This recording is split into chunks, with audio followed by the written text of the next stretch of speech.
let's talk about the table setting. This is our gratitude table. What we've done here is created two different vignettes. The first vignette is with our pheasant feathers, our forest walk china from Juliska, our napkin from Garnier Thiebaut, our flatware from Michal Aram, and our glassware from Nude Glass. You can see how everything's pulled together, how the colors come together, how they complement the floral display. So you're looking at a whole cohesive pattern here. Then we'll move over to the second vignette. We've changed it out a little bit here.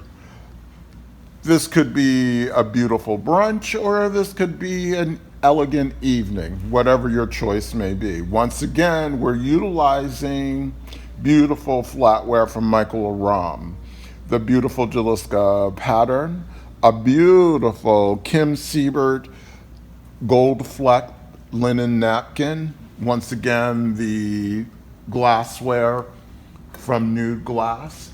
And then we took this floral design that Daniel Vaughn came up with, and he pared it down a little bit more, but it still has that regal, that elegance to it.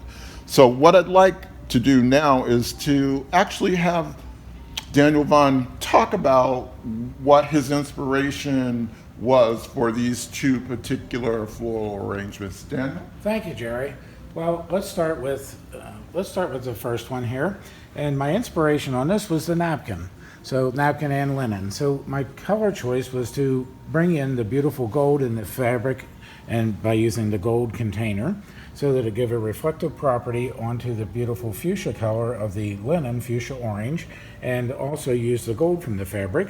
But I wanted the colors to be more warm and draw the red out. So I used this pretty red rose called Freedom, and then I felt that we needed to bring some texture, and I love your choice of napkin ring. So I thought that the pincushion protea would also replicate that same shape, and that would be what we're using here. And then because of the feather placemat, I felt that we needed to add some feathers. So the ringneck pheasant feathers just give a little action and a little bit of motion within a design, finishing it off and accenting it with this foliage here. It's called grevillea, which also has a feather cut to it, so it replicates the feathering. So the color inspiration here is drawn from the napkin. Now when we go to the other place setting, where you have the pretty gold placemat, and then the linen that has the light champagne gold color in it, I chose to bring the colors to be a little bit more soft and muted and accent the gold more. So I used the gold and yellow, but this mango calla lily has just a little touch of orange on it. So I used that to accentuate the gold portion. And then we added more of the free spirit rose, which has the apricot look to it, and it's very rich and light. And again, using the same foliages that we used in the other piece. So if you actually had a table for four, or a smaller table, you would use either one or the other of the arrangements. Or if you have a longer table, and you could actually marry the two arrangements and create something totally interesting on an entire bigger table. I have a couple more ideas for the gratitude table. So what we've done is we've changed out the charger.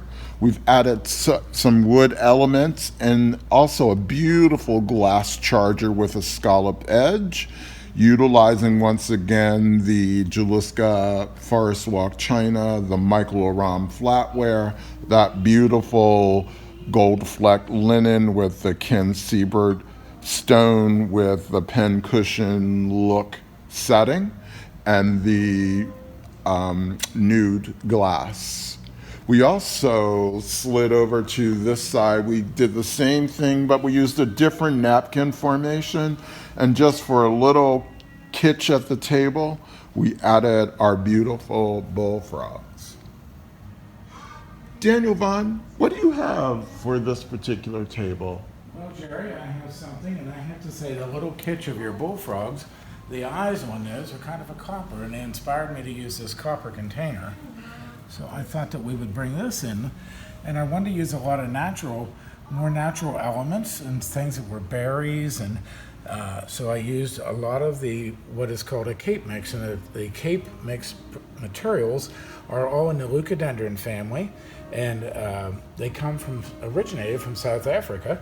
So I have those, and there's some different types. There's a wax flower here, there's an Australian heather, there's hypericum berries here, and then some Orangium thistle that I get from Holland. And then I just accentuated it to give a focal with 3 pieces of a pink icicle protea. And I thought that this was relaxed and yet at the same time super elegant. Yeah, I think it's a great idea, because this whole setting now is a much more relaxed, much more casual. I think so as well. You don't always have to be over the top, No. but we created this very casual table, but I think we need to kick it up a notch. So what do you got for us? Oh, I think so too, Jerry. I always love to kick it up. So what I brought today was the beautiful stems of this purpley chocolate Vanda orchid. So, when you add a couple of stems of orchids to something, it can only get more delicious. And I love these so much, I think we're going to put one right here at this place setting, because that would be so pretty with that. And we'll just add the other stem right here into the center. There you go. So Gorgeous, gorgeous. And the chocolate burgundy color of that accentuates the proteas that are in the design, and it just adds it a whole other elevation.